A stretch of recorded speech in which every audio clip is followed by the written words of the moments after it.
Happy birthday to you. Jitu Jitu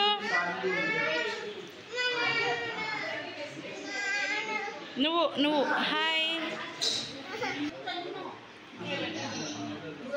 hello friends, welcome to our channel. ఎలా ఉన్నారండి అందరూ? So మేము రీసెంట్గానే మా గృహప్రవేశం అయిపోయిన తర్వాత ఫస్ట్ ఫంక్షన్ అండి మా అబ్బాయి బర్త్డే. సో మా జితు బర్త్డే అన్నది మేము సెలబ్రేట్ చేసాము. తన బర్త్డే మా గృహప్రవేశం అయిపోయిన 1 month లోపే ఉండడం వల్ల మేము మా లేఅవుట్లో వాళ్ళని పిలిచి మేము మా అబ్బాయి బర్త్డే అన్నది సెలబ్రేట్ చేసాము.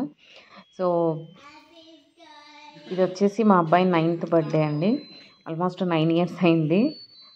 సో మేము బ్లాక్ ఫారెస్ట్ కేక్ తెచ్చాము. అలాగే ఆ రోజు మేము డిన్నర్ కూడా ప్లాన్ చేసామన్నమాట. మా ఫ్రెండ్ వచ్చి తను నాన్ వెజ్ అన్నది ప్రిపేర్ చేసింది. సో చికెన్ బిర్యానీ, అలాగే మటన్ ఫ్రై, ఇంకా చికెన్ కర్రీ, రైతా ఇవన్నీ ప్రిపేర్ చేయడం జరిగింది. సో ఫస్ట్ కేక్ కటింగ్ అయిపోయిన తర్వాత డిన్నర్ అన్నది ప్లాన్ చేసాం మేము.